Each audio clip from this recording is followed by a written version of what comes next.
Bismillahirrahmanirrahim. Assalamualaikum warahmatullahi wabarakatuh. Waalaikumsalam warahmatullahi wabarakatuh.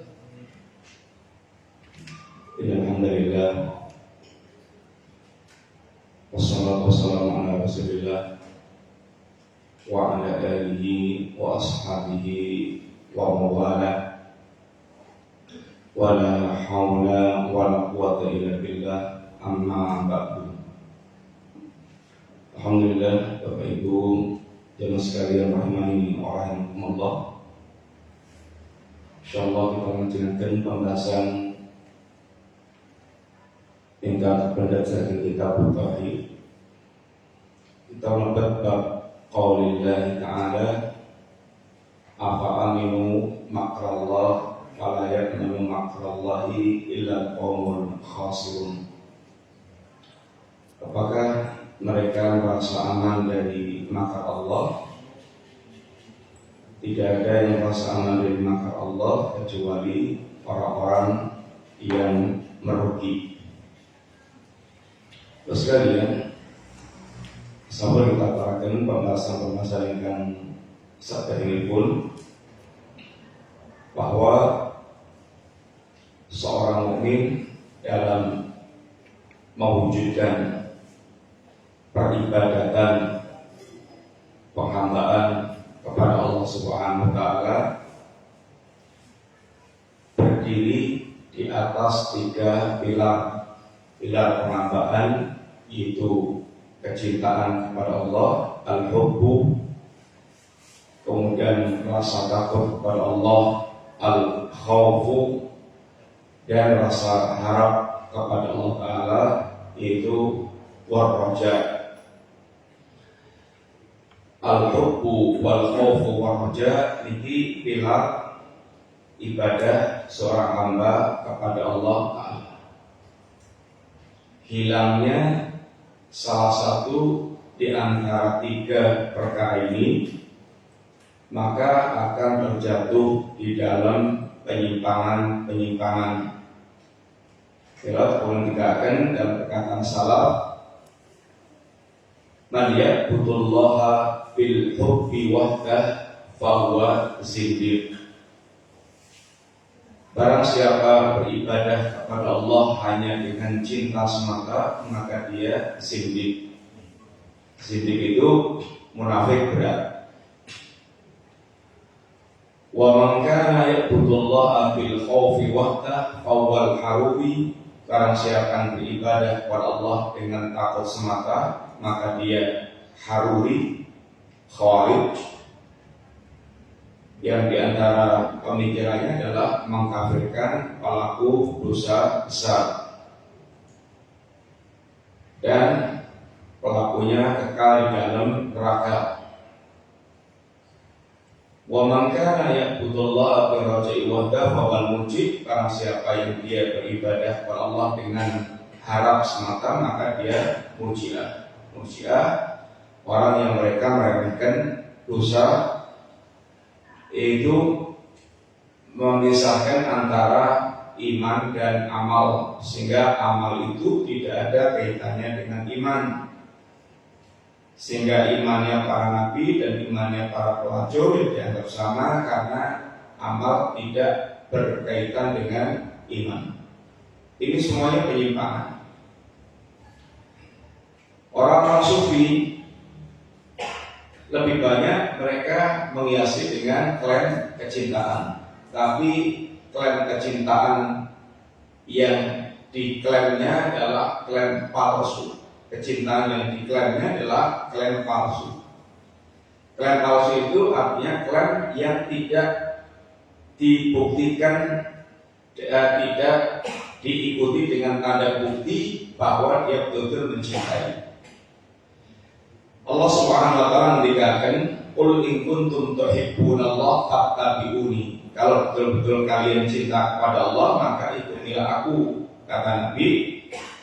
Yaitu Allah tegaskan, kalau memang orang itu betul-betul cinta kepada Allah, buktikan dengan ittiba, betul-betul derek mengikuti hidupnya itu mengikuti tuntunan ajaran Rasulullah Shallallahu Alaihi Wasallam.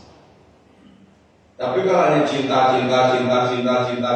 ternyata justru mengusui tuntunan Nabi, keting dengan orang yang mereka itu menghidupkan tuntunan Nabi, niki namanya klaimnya palsu. Maka dikatakan zindik. Barang siapa yang dia takutnya, barang siapa yang dia beribadah Allah dengan takut semata, takut yang berlebihan sekalian, takut yang berlebihan. Berlebihan itu artinya sudah keluar dari tuntunan, itu akan membawa kepada rasa putus asa terhadap rahmat Allah Ta'ala. Akan membawa kepada putus asa terhadap rahmat Allah Ta'ala. Putus asa terhadap rahmat Allah itu juga dosa besar. Karena rahmat Allah luas, Allah mencurahkan rahmat kepada para hamba yang seluas-luasnya, sehingga mereka putus asa dengan rahmat Allah itu dia terjatuh dalam dosa besar.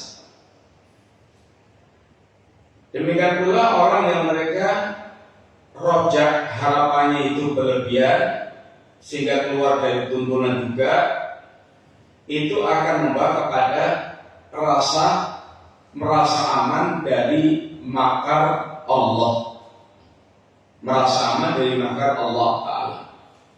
Kemudian yang kita berikan, bab yang kita bahas,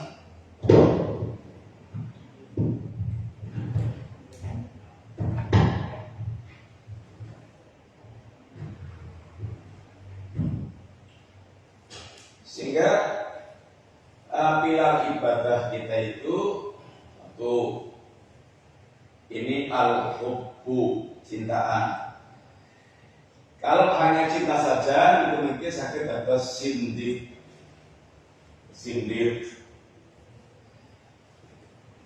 Munafik berat.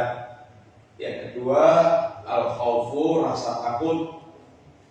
Takut yang berlebihan bisa menjadi khawarij yang mengkafirkan pelaku dosa besar. Yang ketiga rojak, yang kalau dia itu hanya rojak saja bisa menjadi murji'ah. Ini orang yang kemudian meremehkan dosa-dosa. Seorang mukmin muwahhid ini harus menggabungkan tiga perkara tersebut. Orang yang mereka itu menggabungkan tiga perkara itu dikatakan dia mukmin muwahhid, mukmin yang bertauhid kepada Allah Subhanahu wa Ta'ala. Sekalian, takut yang berlebihan akan membawa kepada putus asa terhadap rahmat Allah. Ini dosa besar. Jadi takut yang berlebihan ini akan membawa kepada ini al-qunut.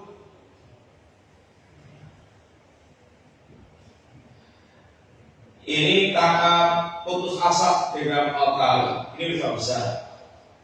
Sedangkan rasa yang berlebihan akan membawa kepada al-amnu bimakrillah,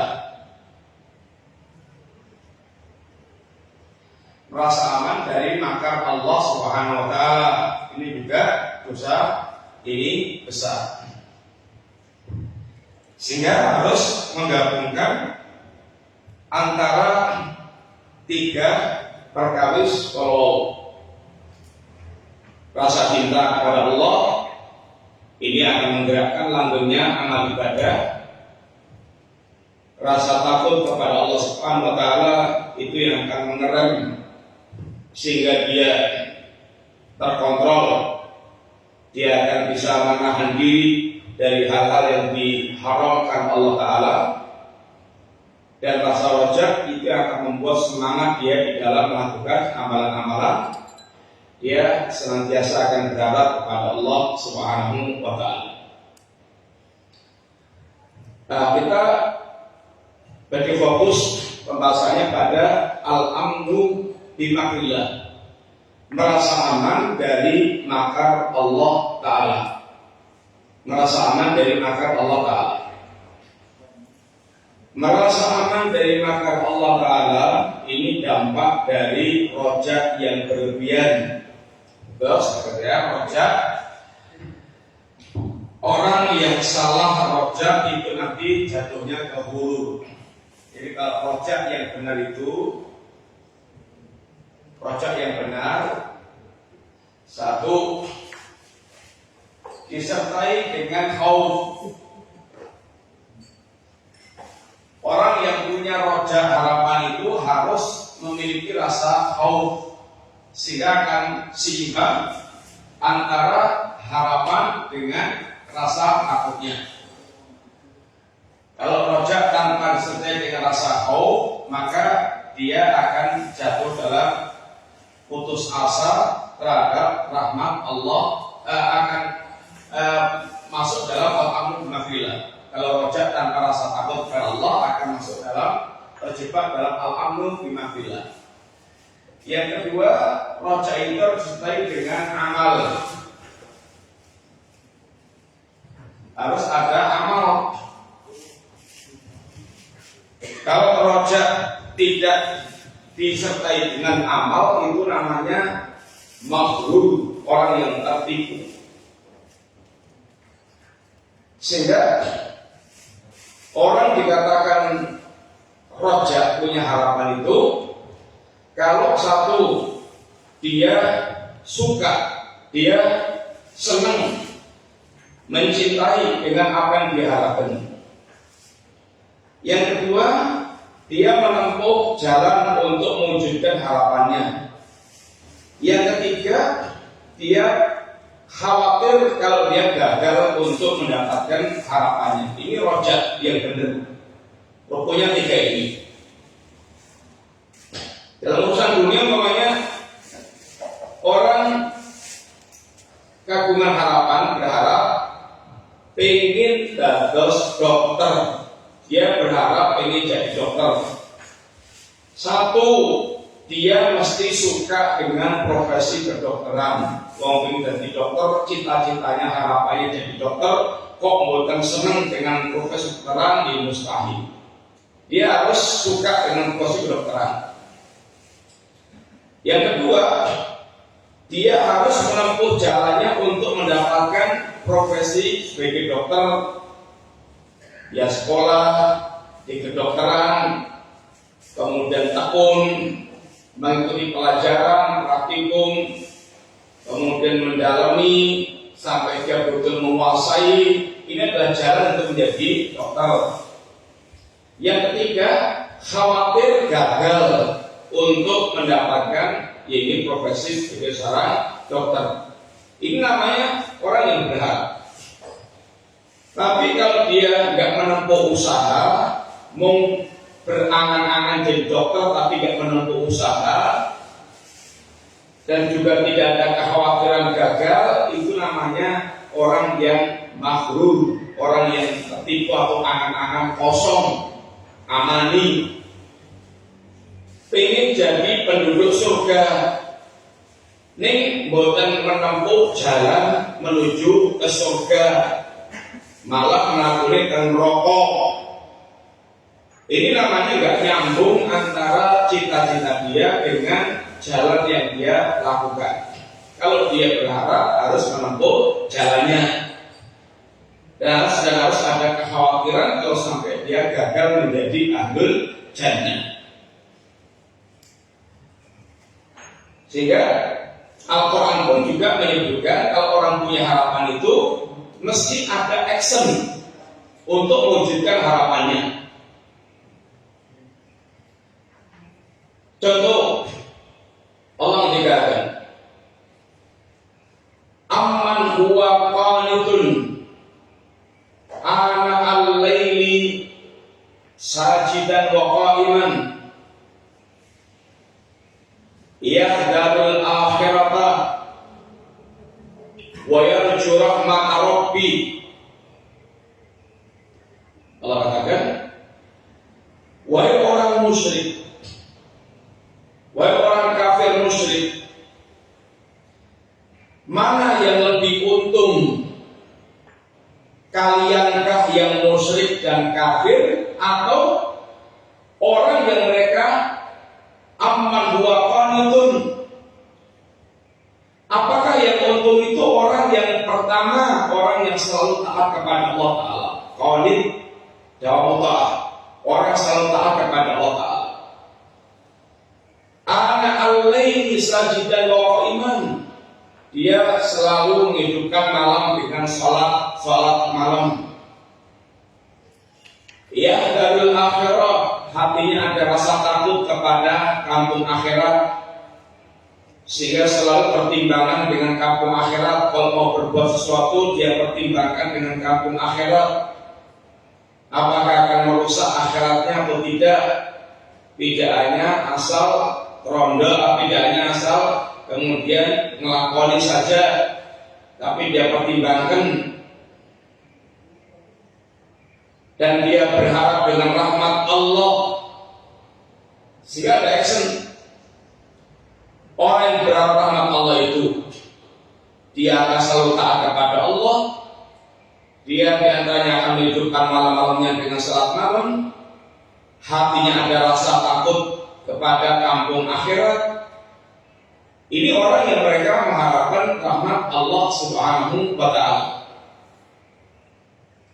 Atau ayat yang lain Allah dikatakan, innal ladzina amanu walladzina hajaru wajahadu fi sabilillah ulaika yarjuna rahmatallah.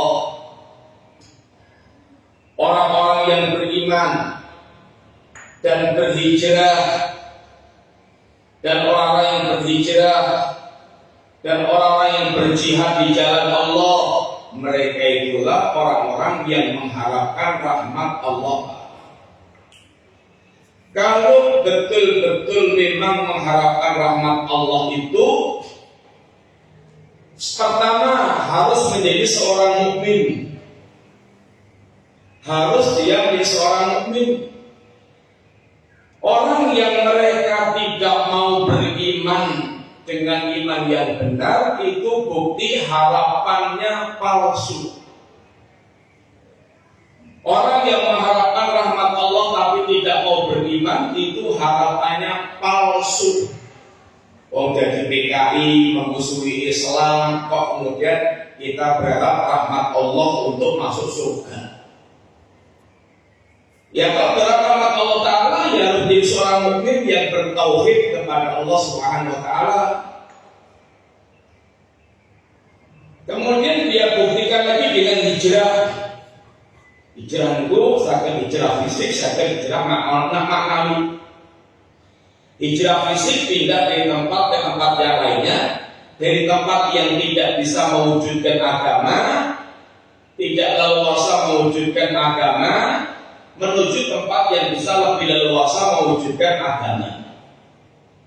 Bagaimana di satu kampung, sekampung kuabeh memusuhinya, membuat makar-makar untuk yaitu menghancurkannya.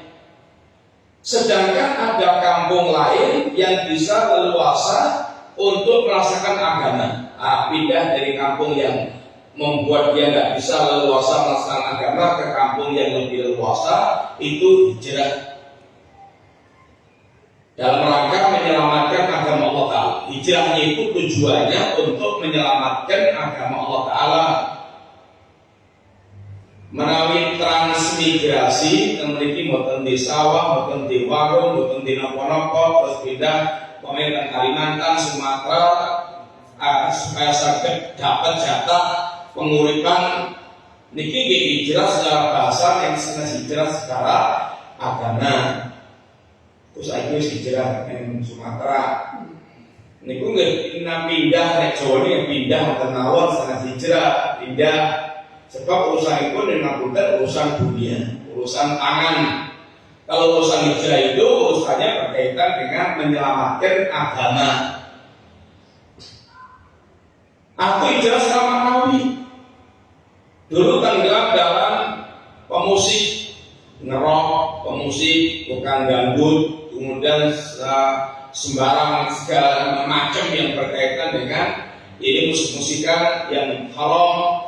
Kemudian dia sekarang sudah kenal agama, ngaji, kemudian dia ditinggalkan itu semua muharramat yang biasa melakukan, kemudian pindah kepada yang mencocoki dengan ajaran agama. Niki namanya pun hijrah juga. Hijrah maknawi, ini muhajirun ila rabbi, aku hijrah kepada Rabbku, meninggalkan semua yang diharamkan Allah kepada yang dihalalkan oleh Allah Ta'ala. Hijrah dari hidup berubah ribawi, wabeh kekayaannya itu riba, hasil riba, berbau riba. Kemudian dia ngaji, kenal ngaji, kemudian dia tinggalkan semua yang berbau riba, menuju pada rezeki yang berkah yang sesuai dengan syariat.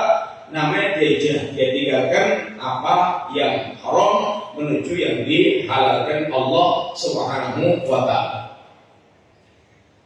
Orang yang berharap rahmat Allah, walladzina wajahadu fisabilillah, dia jihad di jalan Allah Ta'ala, dia tinggikan kalimat Allah. Orang yang beriman, orang yang hijrah, orang yang jihad itu ulaika yarjuna rahmat Allah. Itulah orang yang berharap rahmat Allah Ta'ala. Sehingga berharap roja itu mesti disertai dengan amal. Roja yang berlebihan, sekalian, artinya sudah keluar dari tuntunan, itu membawa kepada dosa al-amnu bimakrillah, merasa aman dari makar Allah Subhanahu wa Ta'ala. Makar itu maka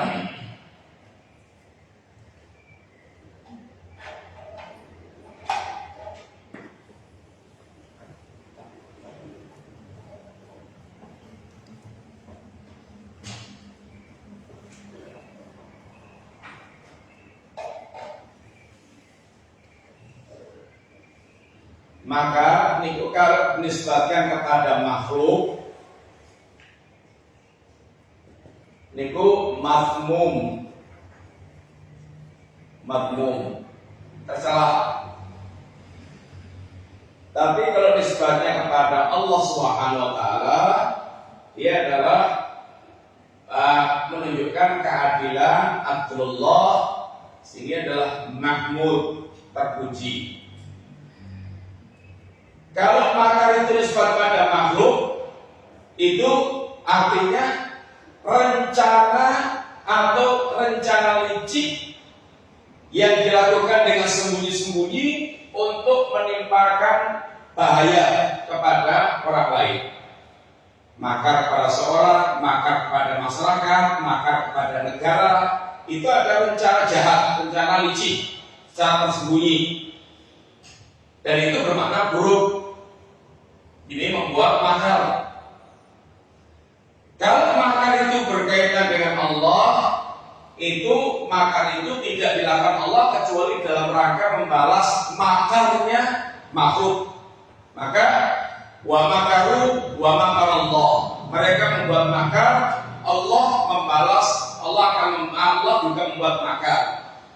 Wallahu khairul makirin, dan Allah sebagai pembalas makar mereka. Sehingga karena makar itu ada kemungkinan makna yang buruk dan makna yang baik, maka Allah tidak boleh secara lepas dikatakan Allah al-makir, Allah sang pembuat makar. Berasal boleh. Hanya kemudian boleh ketika dihadapkan dengan kasus membalas makarnya makhluk. Allah adalah pembalas sebagai pembalas makarnya ini orang yang jahat. Sehingga definisi makar yang berkaitan dengan Allah itu isolul uqubatillah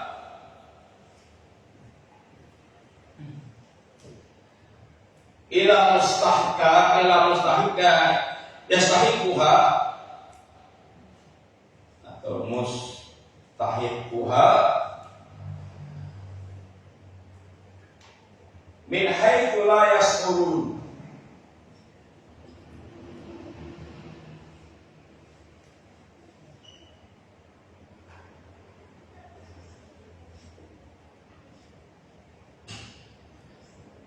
Maka Allah itu apa itu? Isalu uqubatillah. Ini terwujudnya hukuman Allah, terwujudnya hukuman Allah kepada siapa? Ila mustahiqiha, kepada orang yang berhak untuk mendapatkan hukuman, bukan kepada orang yang tidak berhak, tapi kepada orang yang berhak untuk mendapatkan hukuman Allah.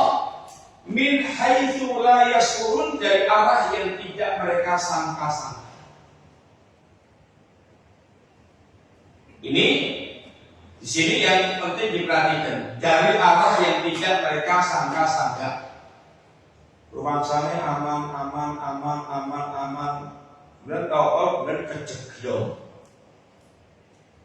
geglong sampai kemudian dilesek, pendem. Dia nggak sadar Allah sedang merancang yaitu hukuman kepada dia. Sehingga orang yang mendapatkan makan Allah ini sering mengalami yaitu namanya istidrak. Dulu maksiat tetap sehat, rezekinya lancar, pangkatnya tambah degel, sehingga dia merasa justru maksiatnya itu membuat dia ya aman-aman saja, kemudian malah dunianya itu bisa tambah-tambah, membuat dia semakin tenggelam di dalam perbuatan dosa dan maksiat, syirik dan kufur.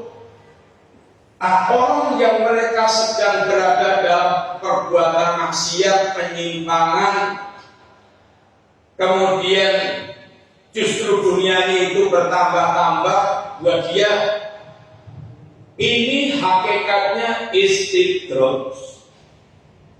Definisi ini pun seperti yang disampaikan oleh Rasulullah SAW, idza ra'aitallaha yu'til abda ma yu'til abda minad dunya ala ma'asihi ma yuhibbu innama huwa istidraj. Barang siapa yang dia melihat ada seorang yang diberikan oleh Allah tentang dunia yang dia sukai, padahal dia itu maksiat, ketahuilah itu adalah istidraj. Sekalian, hukuman Allah itu berkali.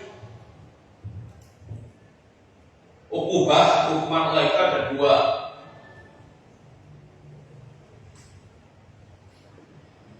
Yang sifatnya zahir,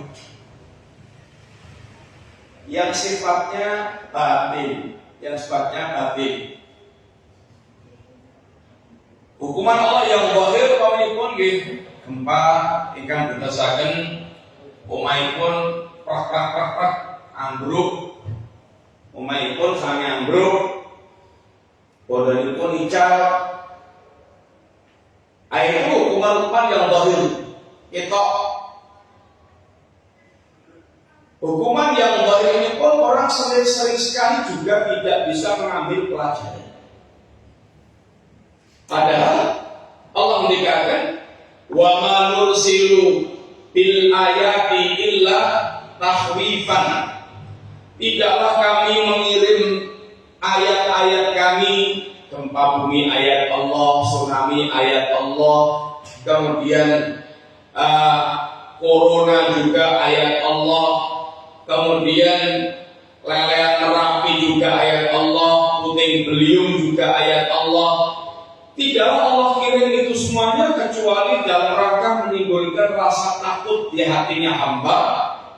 Allah kuasa melakukan segala-galanya, dan ini baru sebagian fenomena kecil, gambaran kecil. Ada nanti yang lebih dahsyat, yang nanti manusia semuanya akan hatinya bergulak, mata terbelalak karena melihat kenyataan yang tidak pernah terbayangkan. Maka di antara jenis orang mukmin itu yakhafuna yawman tataqallabu fil qulub wal absar, hatinya ada rasa takut akan datangnya suasana yang hati itu bergulak, yang mata itu terbelalak. Itulah suasana yaumul akhir bagi orang yang mereka tidak beriman atau durhaka kepada Allah. Maka orang mukmin yahdalul akhirat. Tadi sudah kita sebutkan, orang mukmin itu dia akan ada rasa takut dengan kampung akhirat.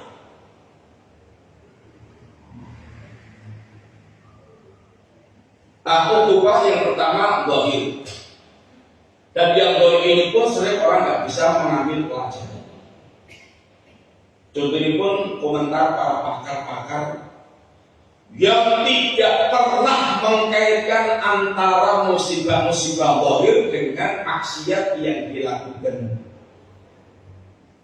Dia ada komentarnya, oh ini akibat lempengan bumi yang bergerak sehingga terjadi getaran-getaran gempa di wilayah ini.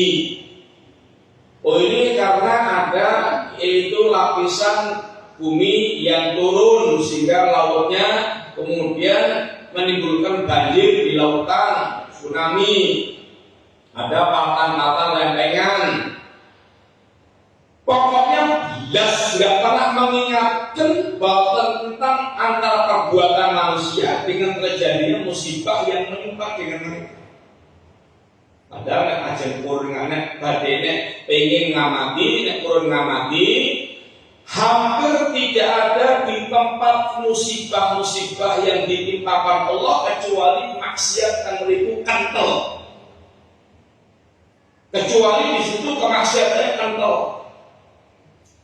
Contoh Indonesia, pengetahuan Indonesia, penjara seperti piyambak di tempat-tempat yang diautimpakan hukuman zahir seperti itu rata-rata pusat-pusat maksiat yang mereka lakukan.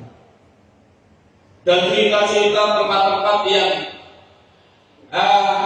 untuk taat kepada Allah selamat dari hukuman zahir itu ada, tapi yang jelas kalau hukuman zahir itu ya dampaknya meluas.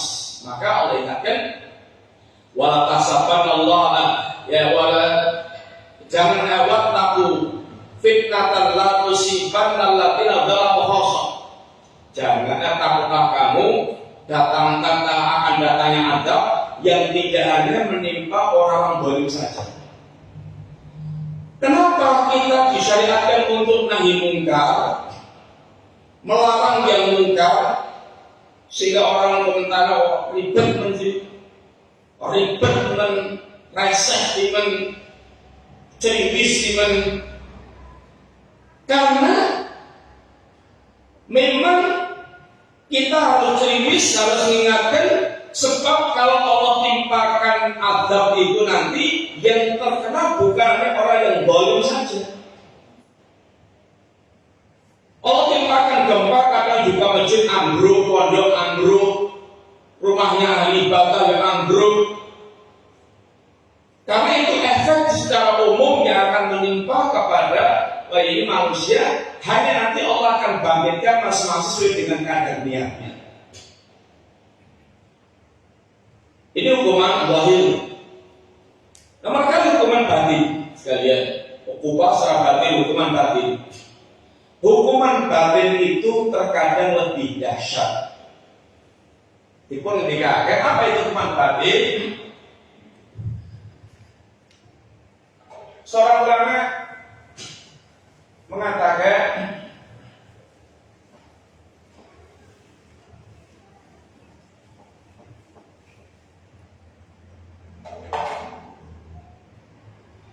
ma'huriba ahadun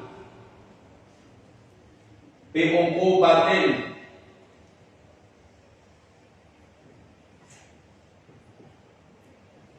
aqdamu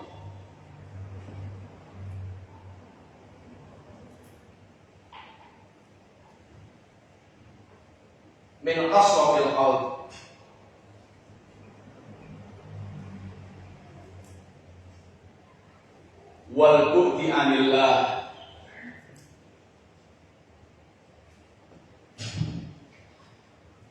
Tidak ada hukuman yang ditimpakan Allah kepada seseorang yang lebih besar dibandingkan dengan hati yang keras dan jauhnya dari Allah Ta'ala.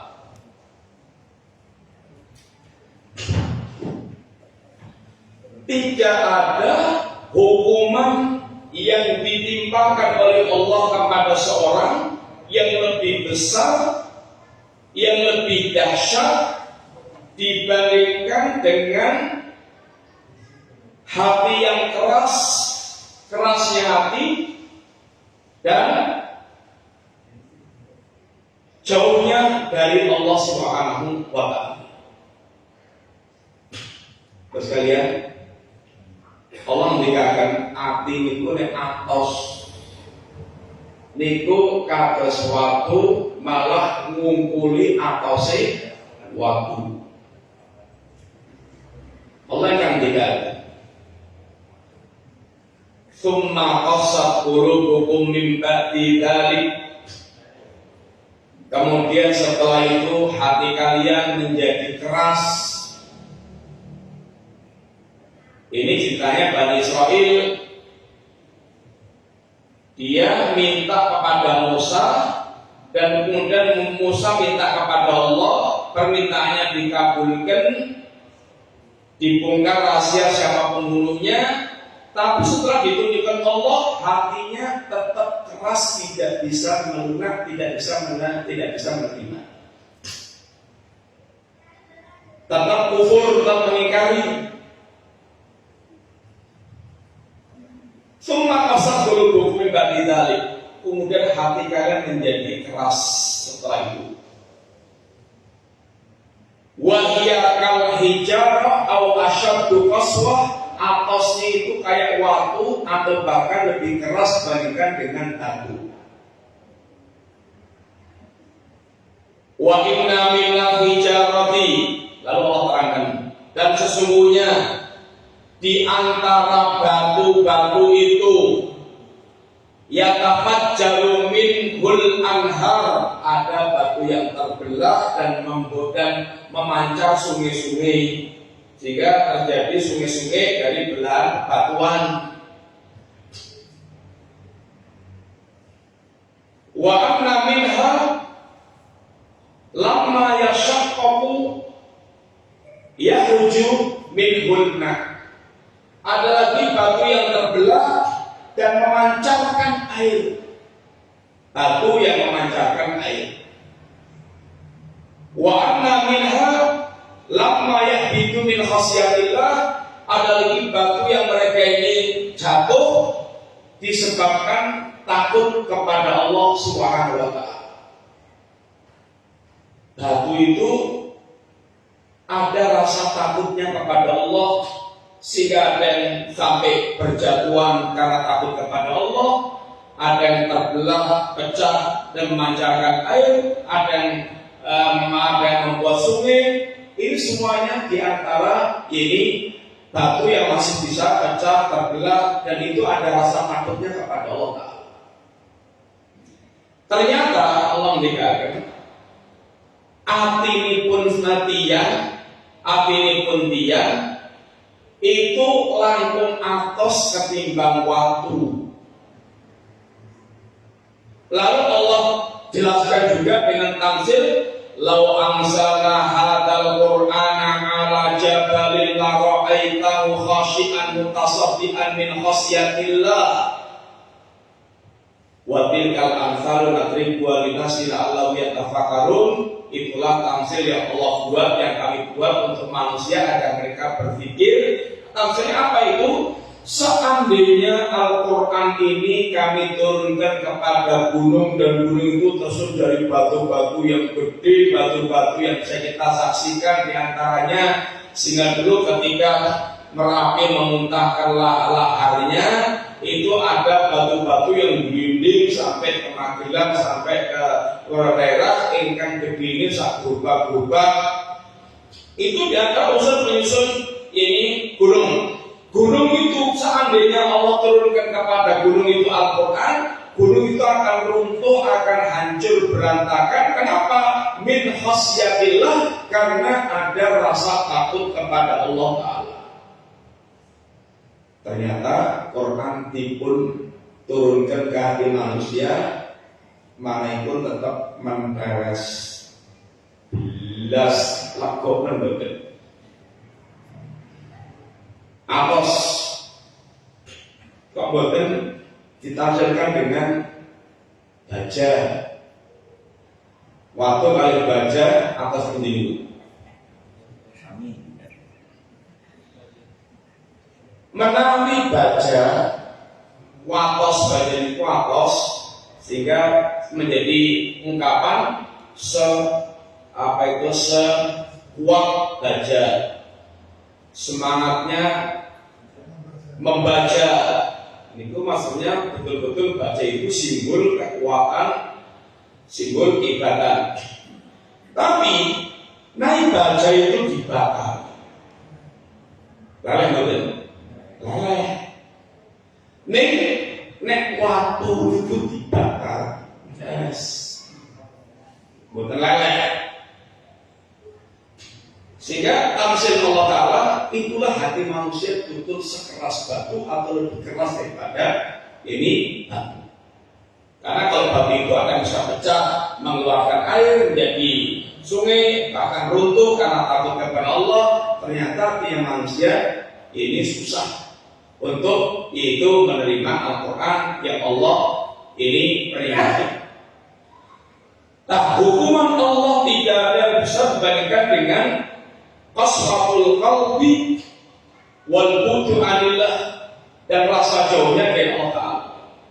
Maka terkadang orang hanya melihat dohir, aku ya tetap sehat, aman-aman, rumahku ya tetap mager-mager, makrong-makrong, rezekiku ya lancar, sehingga tidak merasa maksiatnya itu ada dampak, ada hukuman. Padahal kalau dia mau kemudian meneliti kondisi hatinya itu benar-benar atos. Di antara kerasnya hati itu, sekalian, tidak bisa menerima nasihat-nasihat agama. Kalau hati itu lunak, itu sangat gampang menerima ini nasihat agama. Ibaratnya nasihat agama itu kados benih ditandur, nancep teng lemah, terus saged tukul ngrembaka, tumbuh berkembang. Nek hati atos niku kados ini ditanduri benih, niku kados tandur benih teng dhuwur watu. Saged urip boten? Boten. Wonten tiyang mendapatkan nasihat agama itu, masya Allah, langsung celek, kemudian berkembang nasihat itu dalam hatinya sampai membuat perubahan-perubahan besar. Itu karena bisa menerima nasihat agama. Sebaliknya wonten tiyang yang mereka ini dikasih nasihat agama itu kayak botol buntet atau kayak ember tertutup, tersegel, gelas itu nek ketutup utai kuali utai tersegel, bobi digrojoki, banyu sekali, banyu entek niku mboten enten tetesan air yang bakal masuk ke gelas itu. Kenapa? Kesegel, tertutup. Sehingga orang dikatakan hati yang kayak gini sawaun alihim a'andar tahun amlam tungdirhum, podo pamon sami mawon podo wae mbok yo dilingni ra dilingni tetap aman tegas kayak gitu, dia tidak akan berubah. Ini hati yang keras. Di antara alamat hati yang lembut itu, dia akan gampang bergetar berkaitan dengan nasihat-nasihat agama. Di antaranya air matanya itu gampang melelehkan air mata karena takut kepada Allah Subhanahu wa taala. Hebatnya saya ngendikaken wa adana Rasulullah sallallahu alaihi wasallam ma'ibatan wajilat minhal qulub wa darifat minhal uyun. Kanjeng Nabi pernah memberikan nasihat kepada kami, nasihat yang membuat hati kami tergetar dan air mata kami meleleh. Itu karena menunjukkan lembutnya hati. Dan mata yang mengeluarkan cucuran air mata karena takut kepada Allah Subhanahu wa taala itu mata yang tidak akan disentuh oleh api neraka. Nah, Nabi ketika akan ainani, ada dua jenis mata, la tamassuhuma annam, yang neraka tidak akan menyentuhnya. Apa itu? Ainun bakat min khasyatillah. Satu, mata yang takut kepada, mata yang menangis melelehkan air mata karena takut kepada Allah Subhanahu wa taala. Dan Masya Allah untuk yang ingin tobat, yang tobat itu betul membuat suasana hatinya itu, guncangan-guncangannya itu kayak berat. Itu sidik-sidik nangis. Padahal dia itu preman buden, medeni, nek pun nyuwara medeni, nek pun tingkah pola medeni. Tapi begitu tobat itu Masya Allah, kados hatinya lembek, selembek-lembeknya. Nek Jawa dikatakan gampang melekan, titik nangis, Masya Allah, menunjukkan tentang hati yang lembutnya luar biasa. Biar itu mateni wong dicacak itu kan, tetap Masya Allah tampilan pembunuh berdarah dingin. Sekarang dengan kita dosa saya semuanya itu sholat nabi ngadeg, nabi Allah takbir, Allah akbar, bismillah pun terocos, pun berbesmili. Dia betul-betul hatinya menjadi sangat lembut. Yang kelembutan hati itu gampangnya ini orang meneteskan air mata. Itu diantara mata yang akan tidak terseluruh neraka, mata yang menangis karena takut kepada Allah. Yang kedua, airun bakat fisabilillah, ini mata yang ronda berjaga malam di jalan Allah dalam rangka untuk kepentingan kaum muslimin. Nah sekalian, sehingga rondo itu termasuk rondo itu sakit dipuniati ibadah, jaga masyarakat, jaga kaum muslimin dari kejahatan maling dan sebagainya. Ampun nantos rondo ya pertama beban ya ben kuat malah ya gaple, malah kadang-kadang nyautin dari wong, rondo malah nyautin dari wong.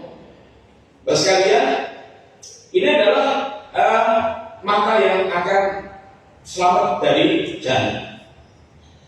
Jadi hati yang keras itu termasuk hukuman Allah Ta'ala. Kalau mau dia kalkulasi, dia bilang rumah rambu, oh mobilnya yang sekinis-kinis, ratenya duitnya juto. Tapi kalau dia mau kalkulasi yang hilang, itu semuanya yang hilang itu jauh berlipat-lipat.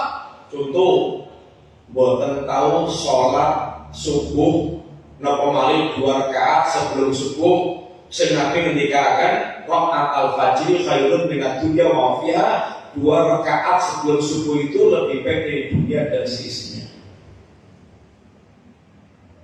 Nah ini kehilangan subuh dan kehilangan sholat sebelum subuh ya buyang-buyu aja, masih bisa mesam-mesem. Padahal umai kobongan niku seminggu niku ora iso guyu.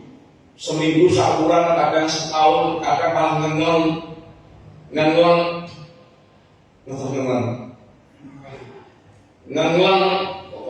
koplak terus terasa sendok. Maka ini kehilangan omah, kehilangan supermarket, kobongan, itu betul-betul hatinya goncang, segoncang-goncangnya. Hilangnya amal-amal agama itu jauh lebih mahal dibandingkan dengan hilangnya dunia yang mereka itu miliki.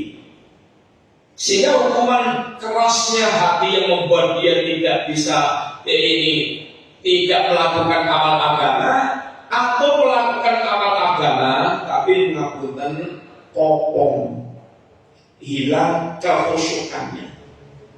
Sholat di sholat ning belas betul saged khusyuk.